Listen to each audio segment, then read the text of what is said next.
aí galera, beleza? A gente está hoje aqui no primeiro podcast aqui da Biosupri. Estamos com os dois sócios, Rainer, Conrado, e a gente vai contar um pouquinho aqui da nossa virada de chave, do nosso primeiro dia que foi impactuoso para as nossas vidas, né? Para as nossas mudanças de vidas. Esperando contribuir com todo mundo que vai assistir esse vídeo aí. Então aqui do meu lado direito, na verdade dos dois, do meu lado direito tem o Rainer, cofundador da Biosupri. Se apresenta um pouquinho aí pra gente, Rainer, por favor. Fala galera, meu nome é Rainer, eu tenho 25 anos e a gente está aqui nessa trajetória com a Biosupri e a gente vai contar para vocês um pouquinho da nossa história, do que aconteceu, de qual momento que foi aí o nosso Day One, a nossa virada de chave que nos trouxe hoje até aqui, a todos nós estarmos aqui compartilhando com você um pouquinho dessa experiência. E aí galera, meu nome é Conrado, tenho 31 anos, comecei a trabalhar bem cedo com marketing, com a parte de agências, e há 8 anos atrás eu conheci o Edgar e foi dali que a gente começou a trabalhar juntos e fazer alguns projetos juntos, em parceria com as outras lojas que ele tinha, e daí pra frente a gente começou a idealizar a Biosupri. E foi assim que a gente começou a trilhar o caminho e estamos presentes aqui hoje nessa sala para falar um pouco mais da gente. Teve um dia realmente muito especial na minha vida, muito diferente da minha vida, que foi o dia que eu tive um acidente. Eu sofri um dislocamento no meu pé esquerdo, de acidente de moto, eu fui atropelado, e a minha chance de não perder o pé era uma em 10 mil. Eles mediram aqui para amputar meu pé, enfim. E hoje eu estou aqui com o pé super normal. Só que isso me fez realmente destravar e me desligar da CLT. Eu sempre fui muito preso a ter uma segurança, como eu acredito a maior parte das pessoas que vão ver esse vídeo. É uma ponte muito difícil de ser quebrada. Mas o que foi, qual foi o impacto que o acidente que você teve te trouxe? Por que precisou de um abalo tão grande para te desprender da tua mente que era travada no CLT? Então, porque a partir do momento que eu me feri, eu fiquei encostado, parei de trabalhar para os outros e me dediquei 24 horas do meu tempo para trabalhar para as minhas empresas. Ficou limitado, obrigado. Você teve que se limitar a focar em outros projetos. Eu tive que, não, pelo contrário, eu tive que eu me libertei para trabalhar só para mim.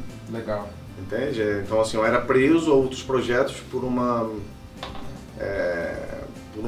cultura que a nossa sociedade imprime a gente em CLT, minha casa, minha vida, nada contra, tá? Mas eu acho realmente que o caminho não é esse. Eu ganhava bem e tinha muito medo de queimar essa ponte, de sair do duvidoso. Já tinha minhas empresas, meu site na internet, já faturava muito mais do que sendo supervisor de uma grande rede de drogarias. Mas o acidente foi tudo para mim, porque eu pude dedicar 24 horas da minha vida, do meu tempo, para os meus negócios. E durante quanto tempo, Edgar, você ficou impossibilitado aí de caminhar? 2 anos. 2 anos. Eu já caminhava, assim, os 4 primeiros meses eu não podia colocar o pé no chão, 5 primeiros meses, aí eu realmente comecei a me dedicar ao computador, à vida na internet, a tudo. Comecei a fazer minhas primeiras vendas na internet. Legal. De produtos físicos, já fazia de produtos virtuais, e-books. A gente, para quem conhece o Original Afiliados, né? Eu lancei o Original Afiliados. Quando eu concentrei... Eu te contei que eu conheci, é interessante, porque em alguns momentos, a gente já conversou em outros momentos, né? Que a gente se encontrou na internet sem saber que existia o Edgar e o Rainer. Nós encontramos como outras pessoas, então a nossa história ela já vem daí. Isso. Mas deixa eu puxar um gancho aqui, Edgar. Você acha então que esse acidente que você teve, que você julga como seu Day One, ele foi um desastre que acabou se tornando uma boa coisa na sua vida, ou você acha que isso... Então, eu acredito que toda solução tem que ter um problema. Então eu tive esse problema que me fez focar numa solução. Então eu já tinha o Original Afiliados, para quem não conhece, foi um dos maiores sites lá atrás, quando a internet ainda estava começando, de vendas pela internet, muito antes da monetização ser criada. A Hotmart já existia, mas não então num nível tão acentuado. E a gente fez história com o Original Afiliado, a gente realmente movimentou alguns milhões ali. E quando eu sentei, quando eu tive acidente, eu faturei meus primeiros 7 dígitos, porque eu consegui realmente focar no que eu estava fazendo. Eu consegui parar de pensar no negócio dos outros e começar a focar no meu. E foi uma ponte que eu demorei muito tempo para queimar, porque é difícil. É bom sempre a gente ter alguma alguma fonte de renda certa, ainda mais quando você ganha aí um papo de 8, 9, 10 salários fixos, você está numa zona muito confortável, ainda mais você tendo horário para trabalhar, né? As empresas não queriam deixar sem dar horários livres, então eu não tinha horário para trabalhar, eu podia trabalhar 3 horas por dia e estava tudo bem. O lance era eu deixar todas as lojas funcionando em perfeito estado, isso eu fazia com muita destreza. Aí quando eu tive esse acidente, eu tive a capacidade e a libertação de entender que eu não precisava mais enriquecer outras empresas, que eu poderia enriquecer a minha própria empresa com meus próprios negócios. Legal. Ali foi realmente a minha fatiada. Ponto de partida. Edgar, você está falando sobre queimar a ponte. Você teve um momento disruptivo que te levou quase que obrigatoriamente a queimar sua ponte. E para uma pessoa normal, que trabalha, que é CLT hoje, que pode estar nos assistindo, que está ouvindo essa mensagem, o que você diria para ela, para que ela consiga queimar essa ponte e não precise chegar a um ponto extremo ou aguardar que algo do destino leve ela a convergir a isso? Qual sua sugestão para fazer uma pessoa queimar a ponte dela? Cara, eu acho que a gente está vivendo um momento no nosso planeta com mais abundância. A gente tem a menor taxa de desemprego nos Estados Unidos já vista na história. A gente tem o maior PIB dos Estados Unidos já visto na história, da Europa também. E as pessoas continuam reclamando. Eu acho que o grande problema das pessoas, quem cria são as próprias pessoas. As pessoas reclamam de tudo. Tudo tá ruim, o emprego tá ruim, choveu tá ruim, fez calor tá ruim.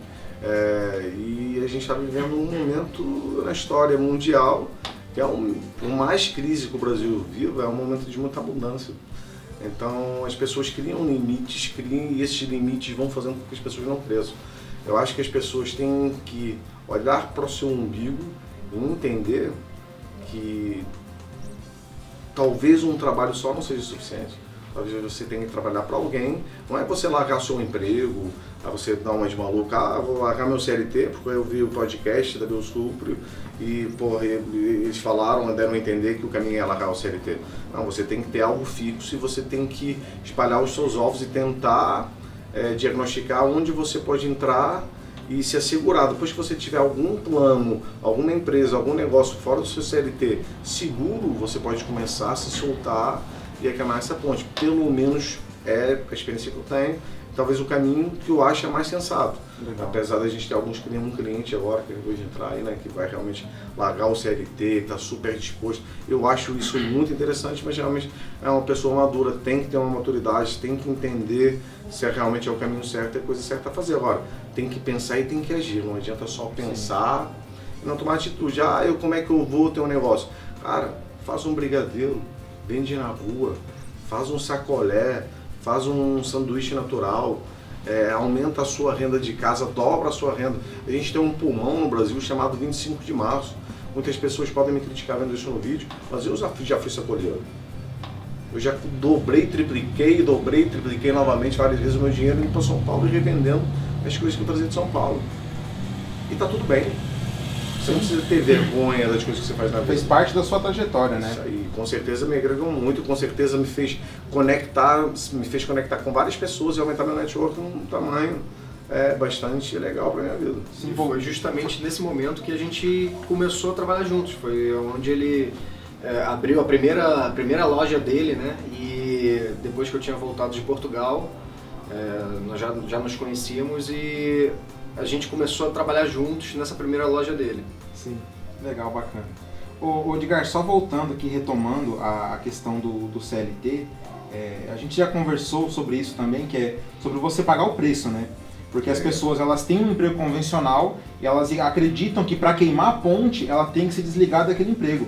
Mas um dia tem 24 horas, então você pode muito bem trabalhar 8 horas por dia, vender 8 horas por dia, trocar isso por dinheiro, e você ainda tem 16 horas para você poder construir o seu novo negócio ou investir esse tempo em algo que você acredita, né? Eu acho que esse é o caminho, a entender que todo mundo tem 24 horas por dia, né? Todo mundo tem um tempo igual, não tem gente que tem mais tempo que outra, todo mundo tem 24 horas por dia. O lance é quanto você vai se dedicar de fazer situações que você gosta para investir num projeto a médio e longo prazo. As pessoas querem tudo pequeno prazo, isso que está aqui, o prédio que está aqui hoje da Belsucro, não aconteceu do dia para a noite, isso vem acontecendo há muitos anos e é uma caminhada dolorosa, não é uma caminhada fácil. Ainda mais para um empresário que pensa a médio e longo prazo, que é no meu caso, né? O Conrado me acompanha desde as lojas, né? Todo mundo sabe que eu vendi agora, né? A rede de lojas XCase, realmente eu não tenho mais tempo para Você acabou tendo que queimar outra ponte, né? Tive que queimar outra ponte, né? Tive que largar um bebê, que foi uma criação bem bacana. A gente fez um sucesso no estado, etc. E foi uma pegada não mais do mesmo, né? Eu já tive 20 e poucos anos de comércio e resolvi abrir um negócio de acessórios de celular, capinhas, na famosa capinha. E só que eu resolvi fazer uma parada diferente, uma pegada Deixa diferente. eu te falar, puxando o gancho novamente do que você está falando aí, eu lembro que você me contou que você, quando fundou a XCase, foi num momento de crise, não foi? Que é um momento que o Brasil vive hoje, que todo mundo fala da crise, mais a crise. Só que é na crise que as pessoas que realmente veem oportunidade conseguem crescer. Né? Então, assim... eu falo que na crise separa os meninos dos homens. A crise separa os amadores dos profissionais. Enquanto tem muita gente quebrando na crise, tem muita gente crescendo na crise, tem muitas pessoas que veem oportunidade. Por exemplo, uma dica simples. Na crise, junto com uma crise econômica, vem uma crise imobiliária. Quem tem grana num banco para aplicar, vai comprar imóveis nesse momento muito mais barato e vender daqui a 2, 3 anos muito mais caro, porque crise passa, tudo na vida passa. O Brasil já passou por várias crises e já passou e já se ergueu e vai se erguer de novo. Pode demorar? Pode demorar 1, 2 anos, 5 anos, mas vai acontecer. O Brasil vai se erguer novamente e aí o que você tem que pensar com quem eu quero estar de mão dada quando a crise passar. Exatamente. É o que a gente fala muito, que é o tempo bom vai passar e o tempo ruim também. Então você tem que estar muito adaptado, né, muito receptivo às mudanças. Porque tudo que é bom vai acabar. E o que é ruim também vai passar. Tudo então passa. Assim, a vida ela é muito de altos e baixos, seja na sua vida familiar, nos negócios, em qualquer aspecto da vida eu acho que é assim, né?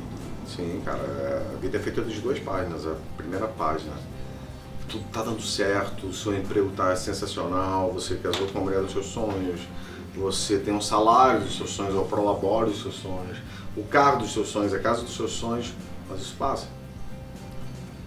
E depois vem a segunda página da sua vida, que tá tudo acontecendo errado. A sua mulher te trai, seus sócios te traem, o banco pega a sua grana, você quebra, batem no seu carro, você quebra a perna, você quebra a mão, você não trabalha mais. Isso também passa. Sim. E se a gente tem concepção que isso passa, a gente consegue levar isso de uma forma um pouco melhor, com mindset, com uma cabeça, entendendo que aquele problema também pode ser uma solução. E que aquela solução pode se tornar um problema. Sim. Você tem que estar preparado e aproveitar todos os momentos bons da sua vida. Hoje eu estou vivendo a página da minha vida de felicidade, de pura felicidade. Não quer dizer que seja só uma página, porque você pode viver uma página de felicidade, uma página de tempestade, e essa tempestade passar e você viver um novo momento de felicidade em outra época da sua vida. E se a gente conseguir ter esse pensamento um pouco mais enraizado dentro da gente, talvez a gente consiga levar a vida de uma forma melhor. Sim, é o que eu acho. Eu particularmente não acho que existe vida feliz. Existem momentos na sua vida que você vai ter felicidade. E você tem que saber aproveitar esses bons momentos, porque daqui a pouco você vai estar infeliz, daqui a pouco feliz. E você tem que saber aproveitar esses poucos momentos que vai deixar você tranquilo e com mais energia para continuar seguindo. Legal, Edgar, foi muito bacana ouvir o teu Day One, realmente eu acho que poucas pessoas conhecem essa história, e conectando já com isso, que o Conrado contou um pouco aí de Portugal, que vocês se conheceram lá no começo, na época da XCase, quando nem existia a XCase. Conta pra gente, Conrado, como que foi esse teu Day One, como que tudo aconteceu pra chegar até aqui? Na minha juventude, eu era muito arteiro, então eu acabava ficando muito tempo de castigo e por isso passei a deixar de brincar e fazer as coisas que crianças fazem devido às artes que eu Mas por quê? Você caía, você se machucava ou era castigo mesmo? Não, era castigo mesmo. Castigo. Você ficava de castigo e não podia brincar? Castigo pesado mesmo. Caramba. E com isso, um dia desse castigo, meu pai me levou para um escritório de um amigo dele, que era uma agência de marketing. E nesse escritório eu curti muito o ambiente de trabalho da empresa E ali, quando eu saí com meu pai dessa empresa, eu falei com meu pai, o que eu paro de aprontar? Você me arruma um trabalho aqui que... Isso você tinha quantos anos? Eu tinha 12 anos. 12 anos, com 12 anos eu já trabalhava antes com meu pai na carpintaria, e aí depois disso eu entrei nessa empresa e comecei a sair da escola, ia para casa, almoçava e ia trabalhar. Eu comecei a me apaixonar por esse emprego. O que você fazia nessa empresa? Eu comecei fazendo montagem de adesivo, porque antigamente não existia essa parte de impressão de adesivo, era tudo por cor. Aí você cortava Então, os adesivos e montava com puzzle. A plotter fazia o corte do adesivo e a gente fazia a transposição Tipo um das puzzle, cores. você montava ali, arquitetava um desenho, montava um puzzle de adesivo. De adesivos, né? Cortava Legal. cor por Um trabalho cor e muito fazia manual. monta. Exatamente, era tudo muito manual, muito arcaico ainda, pro que a gente vê hoje. Né? Exatamente. Isso com 12 anos, então, você foi pra lá e começou a aprender uma profissão. E eu comecei a aprender a profissão. E no primeiro ano, quando eu terminei, quando a gente finalizou esse primeiro ano, era o último dia de trabalho, os meus parceiros de trabalho não queriam fazer uma aplicação de um adesivo em uma certa loja, uma determinada loja, e foi ali que eu cheguei pro patrão na época e falei assim, não, deixa comigo que eu vou pegar e vou fazer a aplicação. E isso, para um garoto de 12 anos, o patrão olhou e falou assim, não é possível, não vou deixar ele fazer isso. E aí ele me deu essa oportunidade, fui lá, apliquei o adesivo e fui muito prestigiado por isso, porque tipo assim, ficou uma instalação perfeita. Com 12 anos, então, você já estava ali à frente na parte da aplicação. E aí com isso, essa pessoa que me deu essa oportunidade, ele começou a determinar certo tempo do meu trabalho na empresa só para me ensinar. Ele me botava sentado do lado dele e começava a me ensinar a parte de design. Esse aí foi o teu primeiro mentor. Foi meu primeiro mentor. E qual é o nome dele? Alexei Doxy. Legal você a gente referir esse nome aí, porque mentores são muito importantes na nossa vida. Né? Hoje, assim, a gente tem essa chuva de mentores, né, de pessoas, mas assim, é esse tipo de mentor que às vezes ele nem sabia que era teu mentor, né, que realmente... Talvez ele não sabe até hoje e ele vai ver nesse vídeo. Não, de certeza ele sabe. Eu considero ele como se fosse um segundo pai pra mim. Porque, tipo assim, foi uma pessoa que me deu tanto educação como instrução. Mas você entende que o mal do ser humano, não estou dizendo que isso é um erro seu, tá, Conrado? Mas o mal do ser humano é a gente não se comunicar e agradecer a alguém. E você está fazendo isso aqui agora. Sim. Ele vai ver esse vídeo e às vezes com certeza ele vai se emocionar. E por mais que a gente ache que, com certeza, por mais que a gente ache que o óbvio existe, o óbvio não existe.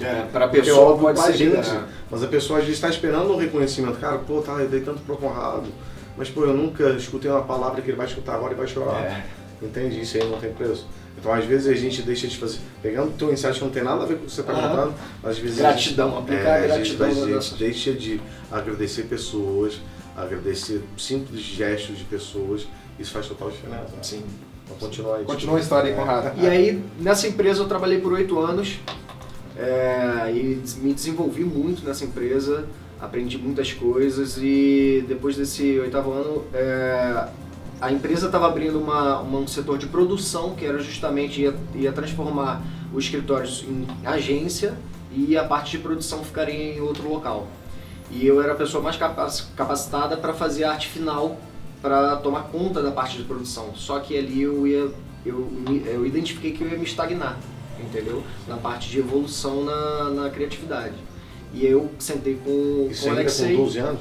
Não, você estava com 20, né? Já estava... 18 anos. 18 anos, é isso aí. Então você já estava trabalhando a série há 6 anos. Isso aí. Aí você percebeu, então, cara, pô, se eu continuar aqui eu não vou... Eu vou estagnar, exatamente. E aí, qual foi a tua atitude? O que você resolveu? Eu sentei com o Alexei para conversar e expliquei para ele, porque tipo assim, a minha ideia seria sempre estar evoluindo, sempre estar aprendendo mais.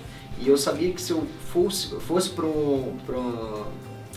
o local de produção, eu não ia aprender, eu não ia estar com pessoas mais evoluídas que eu, ia estar adquirindo mais conhecimento, entendeu? E aí eu sentei com ele para conversar, nós fizemos um acordo, eu saí da empresa e ali foi o momento que eu abri minha própria empresa, que eu comecei a fazer a parte... O que foi que você abriu? Eu abri uma empresa de sinalização gráfica. Então eu fazia letreiros, fazia artes, fazia... Isso onde? Isso em Teresópolis? Teresópolis. Ah, bacana, pô. Mas vamos lá, só pra mim entender, pra ficar mais claro pra mim. O teu Day One foi no momento então que seu pai levou você com 12 anos pra conhecer... Na verdade esse foi meu primeiro, foi meu primeiro Day One, né? Não, a gente tem vários pela vida, assim, mas hoje a gente tá contando um que marcou a sua história. Foi esse. Esse foi o que marcou. Esse foi o que marcou. Legal. Aonde eu dei o start foi quando eu saí, quando eu tava com a minha empresa aberta, só que com um sócio, que foi justamente o que você tinha falado. Vão aparecer momentos na sua vida que seu sócio vai te trair, que o seu sócio que pode ser que te traia, né? E eu fiquei desmotivado com a empresa depois que aconteceram algumas coisas. E aí teve um momento como eu tava correndo atrás da nacionalidade alemã, eu tive uma oportunidade de ir para Portugal. Fui sozinho para Portugal e foi ali que eu comecei a enxergar o mundo de uma forma totalmente diferente, a valorizar mais as coisas, a amizade, as pessoas. Cultura diferente, né, cara? É uma cultura totalmente diferente do Brasil, né? Pô, eu quero conhecer, cara, eu quero ter essa oportunidade. É bem legal, assim, não é porque eu nasci em Portugal, mas o público de uma forma geral da Europa, é difícil você ser amigo deles, mas quando eles são amigos deles, são mais frios, né? Exatamente. Mas eles viram irmãos. O brasileiro ele tem esse calor, né? Mas é um calor que ele passa muito rápido, né? Você não consegue conquistar uma amizade. O brasileiro tem uma parada muito engraçada, que é o seguinte: você esbarra na rua com alguém e fala assim, pô, ei, Raine, beleza? E aí, Conrado? Vamos lá em casa tomar uma, fazer um churrasco. Mas é tudo mentira. Aí o Conrado, não, beleza, eu vou lá, sabe? Também é tudo mentira. Na Europa você faz isso, o cara tá lá sexta-feira na tua casa. Tá te esperando, se tu falar que vai. E se você falar que vai, e se você falar que vai e não for, ele vai ficar chateado contigo. A cultura é muito diferente. Porém, eu acho isso um lado muito positivo. Porque é muito ruim a gente se encontrar na rua, pô, vamos lá em casa, vamos tomar uma, vamos fazer um churrasco, vamos bater um papo, etc. Você fala, vamos mesmo, há 2 anos que a gente não se vê. Esqueceu. São Conrado, ele é o verdadeiro brasileiro, né? Que ele falou que ia lá em casa ontem e não foi. É isso aí. Assim que acontece, ó. Vocês estão vendo um caso real do brasileiro. O Edgar falou que ia e foi. Não, mas aí é a mulher que manda. Aí é outro. Tá. Ô Conrado, então vamos lá. A gente tá com 3 momentos aqui da tua vida. O momento que teu pai te levou até essa empresa. Aí você depois viu que aquilo você ia estagnar, montou o seu próprio negócio. Sim. E seu negócio, por conta aí de, enfim, sócio, etc., acabou encerrando. Sim. E você foi para Portugal. E lá em Portugal, o que você foi fazendo em Portugal? Então, fui tentar a vida mesmo, na verdade. Não fui com nenhum trabalho certo. Quando eu cheguei lá, eu já conheci eu acabei conhecendo uma empresa de um marqueteiro, um brasileiro, que não foi muito agradável esse momento que eu tive lá nessa empresa, porque ele pagava da forma que ele queria. Então chegou um momento que eu pedi demissão, saí da empresa, fiquei um tempo desempregado lá, passei alguns perrengues lá em Portugal, até que a nacionalidade tinha saído e eu arrumei um trabalho numa empresa na Pavilhão 3, onde fui muito bem acolhido. E eu tive uma experiência totalmente diferente, porque foi onde eu aprendi o design 3D.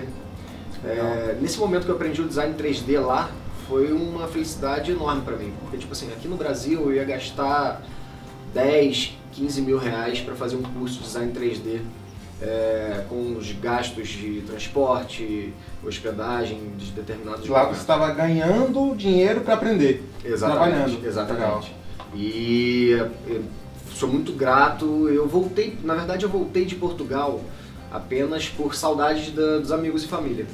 Porque você não se adaptou a ficar longe de tudo exatamente, isso. Exatamente. E quando eu voltei foi o encontro quando eu conheci o Edgar, que ele morava ao lado da minha avó. E todas as vezes. E é na casa que eu conheci há pouco tempo atrás. Isso aí. Legal. Vocês eram praticamente vizinhos, então. Totalmente vizinhos. Já chegou um churrasco, prova da minha casa. Mas e antes dessa época aí você não se conhecia? Não, a gente não se conhecia. Legal. E você morava já do lado do Edgar? A avó dele morava do assim, já tinha. E vocês nunca se cruzaram antes disso? Não. Antes de eu ir pra Portugal ele não morava lá. É isso aí. Aí depois quando eu voltei de Portugal, ele já estava morando lá e nós tivemos esse... Então nesse primeiro momento que você retornou, vocês se cruzaram. Mas então assim, a tua virada de chave, você teve o teu Day One lá, que o teu pai te apresentou ali, um novo mundo do marketing, mas a tua virada de chave então foi quando você veio de Portugal ou lá em Portugal? Foi lá em Portugal. foi justamente onde eu tive uma Nesse percepção dia, diferente. Como é que foi? Conta um pouco mais pra gente entender, o pessoal que tá olhando ali o nosso vídeo, nosso treino um pouquinho mais, como é que foi essa...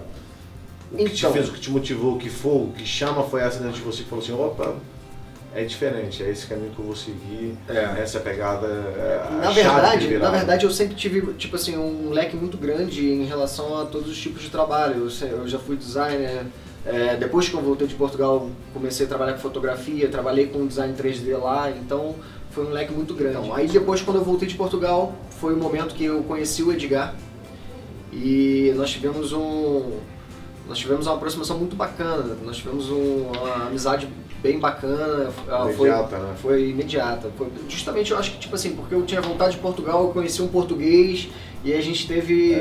teve uma conexão ali. Conexão muito Mas bacana. não esquece de contar pra gente como é que foi a tua virada lá em Portugal, que você falou assim, cara, esse dia mudou minha vida.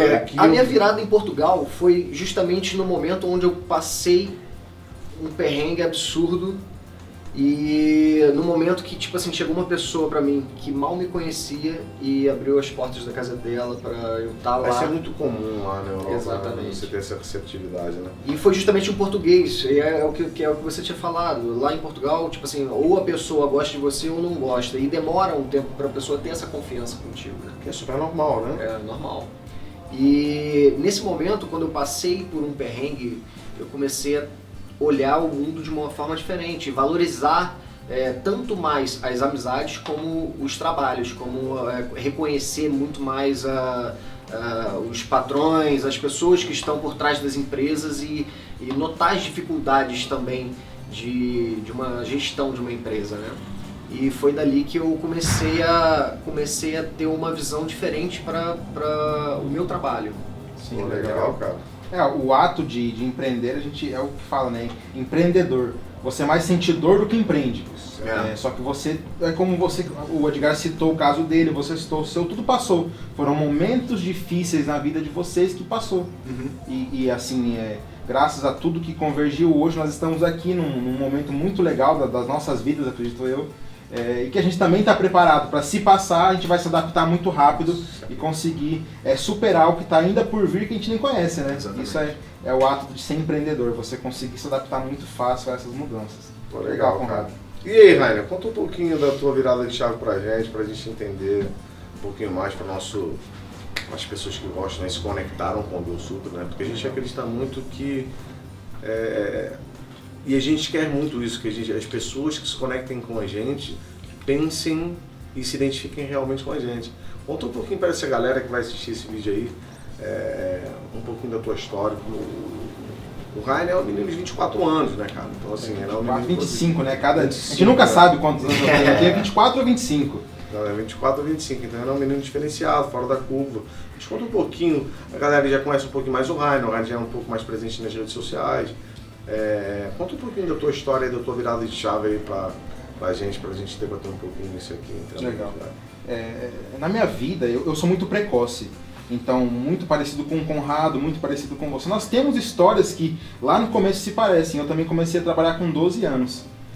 Então, com 12 anos eu não trabalhava, de fato trabalhar, mas eu precisava de dinheiro. A gente vem de uma família muito humilde, onde eu ajudava meu pai a cortar grama. Nós tínhamos um mercadinho, um pequeno mercado muito pequenininho que eu cuidava ele de manhã, mas eu precisava de alguma forma monetizar, ganhar dinheiro. Eu sempre tive uma cultura minha de não pedir dinheiro para minha mãe. Essa era uma regra minha que eu tinha criado para mim. Até mesmo que como que eu vou pedir dinheiro para minha mãe se ela não tem? Se eu sei que a nossa situação não era muito confortável. Então meu pai ele acabou tendo uma oportunidade de pegar uma representação de uma mortadela, um salame e mortadela lá na minha cidade. Aí você está dizendo que com 12 anos você já pensava nisso, nos Já, problemas da sua mãe, nos problemas do seu pai. Eu precisava. Então você sabe que isso é totalmente atípico, né? Não é qualquer criança com 12 anos que pensa Não, em mas pra mim foi muito natural, porque minha mãe ela sempre me trouxe muito pra realidade. Ela falava, olha Rainer, a nossa realidade é essa. Ela nunca escondeu de mim quem nós éramos. Então, o que aconteceu? Eu tinha uma bicicleta, eu pedi pra minha avó R$25 emprestado pra me comprar uma garupeira. O que é uma garupeira? Explica pra mim, porque eu não sei. Talvez tenha uma galera ali que também não sabe. É um negocinho que você coloca um banquinho atrás da sua bicicleta. Legal. É uma garupeira. Aí eu peguei emprestado. Você carregar uma galera, né? Você carregar um amiguinho, a irmã. Então, só que eu coloquei isso aí pra colocar um caixote de salame. Pra sair vendendo. Pra eu poder sair e vender. Então aí eu fui, emprestei da minha avó R$25, o meu pai me emprestou o salame consignado, porque ele vendia numa Kombi, uma perua, ele vendia de Kombi e eu de bicicleta. Aí então, dessa forma, foi um dos meus primeiros empregos. Tá, e você faturava quanto aí por dia vendendo salame? Vai, conta pra gente. Cara, eu não tenho na minha memória muito fresco a quantidade que eu ganhava. Eu sei quanto eu ganhava por cada salame, era R$1 por salame que eu vendia. E você vendia, não sabe quantos salames você vendia? Uns 20, 30 por dia. Você ganhava uns R$30 por dia. Isso aí, só que assim, meio período. Então eu estudava à tarde, eu acordava às 6 da manhã, tomava um cafezinho e ia vender. 13 anos atrás. Por aí, por volta disso aí. Eu tinha 12 anos. Onde, se a gente calcular isso vezes 30 ou vezes 25, vai dar aproximadamente uns R$700, que dava muito mais que um salário. Sim, eu ganhava bem, assim. Então eu comprava um tênis, eu sempre me virei. Então desde muito cedo eu comecei a fazer isso aí. Então com 12 anos, depois eu fui crescendo. Depois de um tempo eu virei meio que administrador do nosso mini empreendimento, que era um mercadinho de vila, sabe, de bairro. E depois disso eu fui crescendo, eu trabalhei também lustrando. Mas aí você se desligou desse mercadinho, assim, em que momento da sua vida? Nunca me desliguei. Você sempre? Eu era meio que obrigado a cuidar ali, porque minha mãe fazia faculdade. Existe até hoje? Não existe. Um momento ele acabou.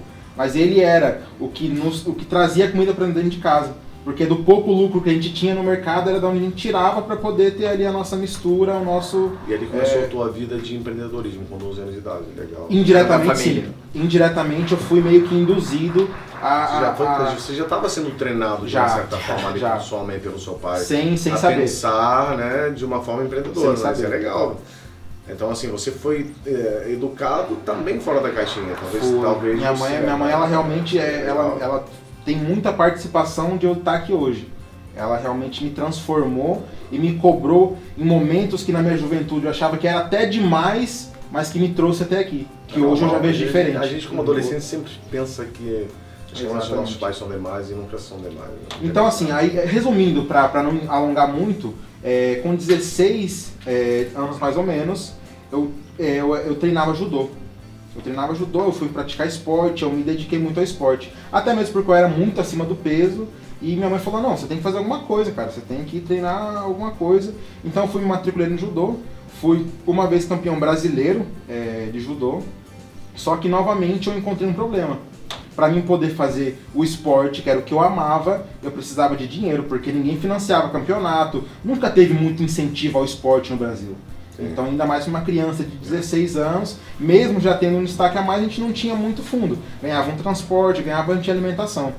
Então foi onde, novamente, eu tive que ter um estado e falei, não, eu preciso mudar o meu foco, porque o esporte não vai... Novamente, de um problema, você acha uma solução. Exatamente.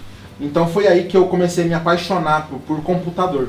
Eu sempre tive o sonho, quando eu era mais novo, 16, 15 anos, em ser técnico em informática. Esse era o sonho, não era programador, não. Era arrumar computador, era mexer em computador, formatar. Tava muito em alta nessa época, né?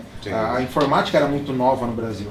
Então foi aí que eu consegui a oportunidade de trabalhar em uma lan house, um cyber, da minha região lá. Só que então, de manhã cedo eu treinava judô, à tarde eu ia pra escola, e às 6 horas da tarde eu pegava na lan house, com 16 anos. E tocava lan house até meia-noite e meia. Então você está dizendo, vamos lá. Você está dizendo que com 16 anos você tinha 3 atividades profissionais na sua vida. 3 atividades. E muita gente fala, eu postei um vídeo que eu tinha 5 empregos, a galera, mas como é que é possível? Eu tive muito hater, não sei se vocês acompanharam. Sim. Muita gente você tem que arrumar tempo, né? Cara, vamos lá, eu fazia faculdade uma vez por semana. E eu tinha 5 empregos mesmo, eu tinha 5 negócios, eu tinha que administrar os 5 negócios. Explica você, eu tive esses 5 negócios e posso falar sobre isso em outro podcast, cara. Explicar a fundo para você que me criticou, ou você que não sabe como é que é possível ter 5 empresas e fazer uma faculdade. Hoje existem faculdades à distância, você pode fazer uma vez por semana. O resto você tira por imaginação. Conta um pouquinho pra gente, Rainer. 16 anos, 3 atividades profissionais. Conta pra galera aí como é que isso é possível, porque a galera acha que isso é coisa de outro planeta. Eu aprendi muito cedo, novamente com minha mãe, que quem quer arruma tempo. Não arruma desculpa. Isso. Então assim, eu amava o esporte era o que me movia, que me motivava. Eu precisava estudar, porque eu era obrigado a estudar. Mãe, você sabe como que era, então a maioria acha que se pensar em estudar a escola tradicional, formato tradicional, não vai querer, mas a tua mãe te condiciona a estudar. Então eu era obrigado a estudar e eu precisava trabalhar, porque eu também tinha um sonho de ser técnico em informática e além disso precisava ganhar dinheiro. E na época era muito pouco, era R$20 acho que por semana que eu ganhava. Então a cada semana que eu trabalhava eu ganhava R$20, mas pra mim, naquele momento já era suficiente, porque eu estava aprendendo, eu estava ganhando dinheiro para aprender uma profissão. Então pra mim isso era muito interessante. Só que com 16 anos, você ter essa jornada que eu tinha e chegar na minha casa 00:30 para tomar um banho era estranho. Então assim, minha mãe ela também me apoiou muito, porque não é toda mãe que vai deixar um filho com 16 anos trabalhar a 800 metros de casa, passar no meio de uma Cracolândia à 00:30. Mas aí você dormia quantas horas por noite? Eu de certo dormia 5, 6 horas. Era muito pouco, porque eu também tinha que acordar mais cedo para mim estudar Photoshop. Porque eu falei aqui de atividades profissionais, mas resumindo, quando eu falo aqui, falei de atividades profissionais, atividade de uma forma geral. Você não ganhava dinheiro com o estudo, você não ganhava dinheiro com o seu esporte, mas você podia trocar isso por uma atividade profissional. Mas era levado como profissão. Para mim o esporte era uma profissão e o estudo é uma profissão. É o que vai te virar com a profissão lá na frente. Então assim, acaba se tornando interpretado aqui pra galera. Sim, então acaba se tornando uma profissão. Uma atividade profissional. Então nesse momento, quando que foi o meu day one, voltando aqui em tudo isso aí? A minha mãe e meu pai, nessa época, eles fizeram um esforço muito grande para poder me dar o meu computador. Então eles fizeram, eu não tenho na minha memória muito fresco como eles fizeram isso, mas eu lembro que foi assim, um perrengue muito grande, porque eu fiz orçamento em uns 8 lugares, eu pegava o orçamento aqui e levava lá, falava, lá fez mais barato. Aí eu pegava daqui e falava, não, aqui. Você já fazia o merchan? Então eu fiz um bem bolado, falei, mãe, isso aqui foi o mais barato que eu achei. Ela falou, serve, eu falei, serve. Então eles me deram um computador, e daí eu consegui ter mais tempo para de madrugada eu conseguir realmente fazer coisas que eu podia da minha escolha. Então eu fazia esporte pela manhã, estudava à tarde. Soma 4 atividades. Exatamente, no momento posterior, que foi quando virou a chave. Aí eu já tinha o conhecimento básico de informática, porque eu trabalhava na Lan House, e o meu tempo livre, que era de madrugada, eu pegava para estudar. Que eram as tuas 5 horas, 6 horas. Exatamente, que eu pegava para estudar. Você já matava aí o quê? Mais 2, 3 horas? Mais 2, 3 horas. Eu só dormia no momento que a minha mãe via, batia na minha porta e falava, olha, já não dá mais, você tem que dormir. Aí eu realmente ia descansar para poder, novamente pela manhã, e fazer esporte bem cedo, entendeu? Então esse foi o meu momento de virada, foi quando eu comecei a poder ter tempo para de madrugada eu exercer no computador uma atividade que para mim era mais construtiva do que tudo que eu fazia no meu dia. Então pouco a pouco eu fui largando do esporte, depois eu me desconectei dessa lan house que eu trabalhava, mas em que momento que eu me desconectei da lan house? Foi o primeiro momento que eu tive um site, eu abri um site na internet. Naquela época era muito em alta, site de downloads, baixa aqui, então eu também montei meu próprio site. Montei meu próprio site em Blogspot, inclusive, e me afiliei a um programa de afiliados. E eu coloquei no meu site... Que não era original afiliado. Que não era original afiliado. Que era outra empresa. Então assim, aí eu coloquei os códigos no meu site, lá eu aprendi a mexer naquela época muito precariamente, mas coloquei os códigos no meu site. E eu lembro que em 15 dias eu fiz R$80. Só que esses R$80 estavam na tela do computador. Chamei minha mãe, chamei meu pai, falei, olha aqui pessoal, tem dinheiro aqui. Mas ninguém acreditou em mim. Falei, não, você é burro. Olha, e tá aí, ninguém vai te pagar. E eu, cara, não, fui abrir uma conta na Caixa Econômica Federal, uma poupança e coloquei. E de repente caiu os benditos R$88. Eu lembro até hoje, era R$88. E eu fui e saquei, falei, mãe, tá aqui o dinheiro. E com esse dinheiro, depois eu fui, comprei um notebook e ali realmente tudo mudou. No momento que eu consegui ganhar meu primeiro dinheiro através da internet da minha casa, foi quando tudo realmente mudou e é o que me trouxe até aqui. É isso que me motiva e é isso que me dá o gás de eu acordar todo dia cedo e fazer o que precisa ser feito. Eu tive, pegando o teu gancho aí da tua história, eu tive um day one assim na minha vida também, né? Só que foi muito tempo atrás, quando a internet começou no Brasil. Eu sofri muito preconceito, né? As pessoas antigamente não entendiam o que era você ganhar dinheiro com a internet. Eu tive um relacionamento, um dos familiares achavam que eu roubava pela internet. Sim, Eu trabalhava em drogaria, só que eu tinha um carro legal, tinha uma casa legal, tinha uma moto legal, eu saía, me divertia para Rock in Rio, ia para festas que naquela época já eram consideradas um pouco mais caras e as pessoas não entendiam. Eu sofri muita discriminação. Eu me identifiquei muito com você aí, né? Porque as pessoas não conseguem entender. Hoje tá tudo mais fácil. Hoje já existe, né? Exemplos. Naquela época você não tinha que falar, não, mas o fulano conseguiu. Não. Era realmente um oceano azul e não tinha referência. Um oceano azul mesmo, né? Exatamente. Pouquíssimas pessoas, né? Eu sou da época ali do Jacaré Banguela, conversei muito com Não Salvo, né? Salvo. Era a época dos do blogs, Felipe né? Neto, né? O Felipe Neto é dessa época também. Só que ele era outra pegada. Agora ele foi pra pegada infantil, mas ele era outra pegada. Tinha blog, tinha site.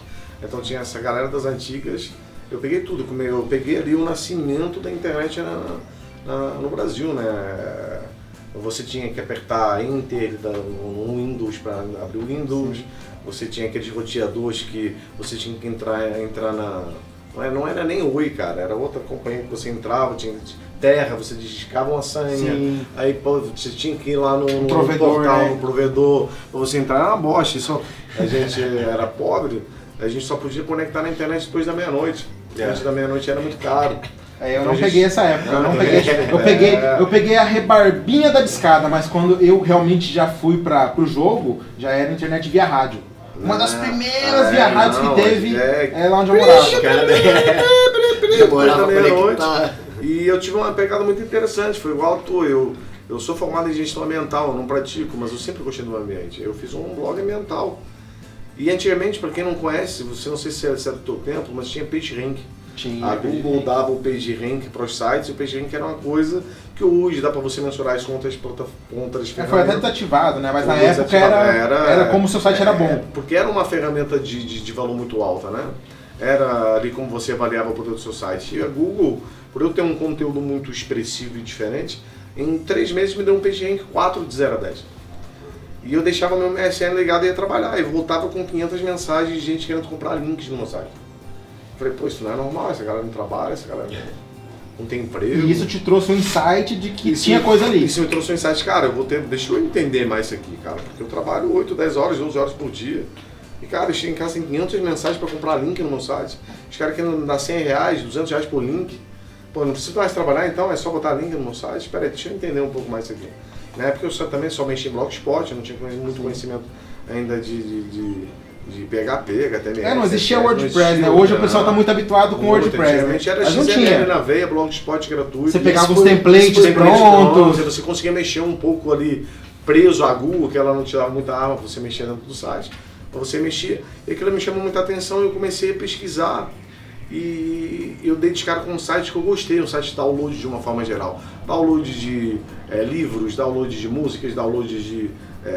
nessa época o conteúdo era muito compartilhado, né? E era tudo download, época de mega upload, enfim. Na verdade, o streaming que o pessoal conhece não existia. Não existia. Não existia streaming. Existia em pequena escala. Eu lembro que acho que o YouTube, nessa época, era 1 minuto de vídeo, não era? Só podia fazer o upload de vídeos até 1 minuto. Isso aí, 1 minuto. Eu acho que era um pouquinho mais, cara. Eu acho que era 120, era 2 minutos. 2 minutos, 120 segundos, é isso aí, acho que era isso aí. Então assim, o streaming já existia, mas ela era restrito para grandes empresas que tinham um grande poder aquisitivo, que sempre, até hoje o streaming é muito caro. Sim. Mas ali foi onde eu conheci um site, fui atrás, entender o que estava rolando. Eu conheci um site que tinha 80 pessoas online. Eu falei, cara... Nossa, era muito, né? Na época... Pô, velho, eu quero ter um site com 80 pessoas online, né? E hoje a gente, né, eu já tive sites aí com 15 ou 20 mil pessoas online. Então assim, mas foi a minha primeira meta, era ter um site de 80 pessoas online. Eu olhei para aquele site e falei, cara, eu gostei da pegada desse site, deixei eu transformar isso com a minha pegada. E fiz um site completamente na mesma pegada, mas com um visual muito mais bonito, com uma pegada muito mais diferenciada. Eu sempre tive esse meu lado... Inovando, né? Sempre trazendo novo. Mas eu sempre tive esse meu lado de querer coisas mais bonitas, de querer coisas mais premium, coisas com uma pegada, com uma experiência para o cliente final um pouco melhor. Não sei, é algo muito pessoal meu e eu já comecei a trabalhar isso há 20 anos atrás na internet, 18 anos, sei lá, 19 anos atrás. Legal, interessante. E eu fiz um site assim muito bonito para a época, né? Foi lá onde eu conheci já os nossos designers, trabalhando na nossa equipe hoje, há 18 anos atrás, já começaram a desenvolver. Acaba que é o que eu falei e vou repetir, nós já acabamos que nos conhecemos muito antes de agora há alguns anos, né? Só que de formas indiretas, porque pra quem não lembra, nessa época, era normal você não botar cara. Então você usava o nome de outra pessoa, você usava fotinho de avatar. Então as pessoas tinham medo da privacidade, dos hackers, então você não botava cara. Não é só isso, também vem o preconceito, né, cara, de você trabalhar na internet. Então, assim, até há pouco tempo atrás eu mesmo tinha a opção de eu não queria mostrar a cara porque eu não me sentia confortável. Né? As pessoas têm muita discriminação, então eu sou um empreendedor, ponto e acabou. E o mundo deu uma mudada, né? A gente também resolveu fazer uma empresa. Hoje a gente está em uma nova era, né? Hoje realmente eu acredito, nós sempre falamos disso, que quem realmente não mostrar, não botar a cara, não mostrar que existe uma empresa, uma pessoa atrás daquela empresa, vai estar fadado ao fracasso. Porque pessoas compram de pessoas. Pessoas não compram de empresas. Pessoas se conectam com pessoas para depois se conectar com empresas. Esse é um pensamento que eu tenho há muito tempo e eu sempre falo com todo mundo. Pessoas, primeiramente, se conectam com empresas. Ah, vai ter empresas? Vai ter empresas, você não conhece o dono. Empresa é o canal. Super típico. Mas se a gente pensar um pouco nas empresas que marcaram o nosso universo, a nossa geração, se a gente falar em Apple, a gente lembra imediatamente de quem? Sim, de Steve Jobs. Se a gente falar de Facebook, a gente... Mark Zuckerberg. E por aí vai. Você vê isso no passado. E por aí. Vamos ver, se o Mark Zuckerberg comete algum deslize, o que acontece imediatamente nas ações do Facebook? Elas caem, né? É natural. Entende? Então, assim, pessoas se conectam muito com pessoas para depois se conectar com a empresa.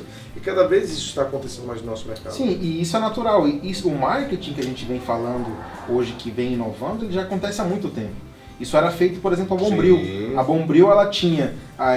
lembra do rapaz da Bombril que fazia os comerciais? Era uma pessoa só. Então o dono em si não botava a cara, mas ele contratava alguém para representar a figura daquela marca. Isso é natural, isso já vem acontecendo.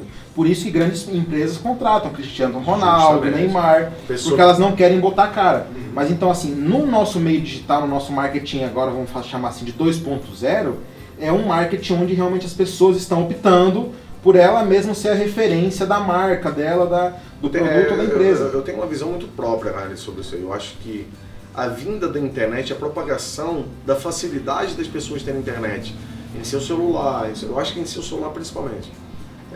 Porque hoje nós temos 2 celulares para cada cidadão no Brasil. Sim. Então nós temos muito celular no Brasil. Então hoje a acessibilidade à internet é muito fácil. Hoje, se você chegar perto de qualquer shopping, ou qualquer cidade pequena, qualquer loja, você tem acesso ao Wi-Fi. Então, a acessibilidade ao conhecimento fez com que pessoas que nem tivessem pensamento de ser empreendedores começassem a empreender na internet. Com certeza. Porque o marketing digital existe desde que a internet existe. Só que as pessoas acham que o marketing digital existe há 2 anos, 3 anos. O marketing digital é a arte de vender pela internet. Pelo menos é assim que eu penso. E o marketing é marketing. E o marketing é marketing. O digital é apenas o canal para o qual você vai adaptar a sua comunicação. O marketing digital e o marketing de afiliados não existe há 2, 3 anos. Não, o marketing digital, o marketing de afiliados existe desde que existe internet.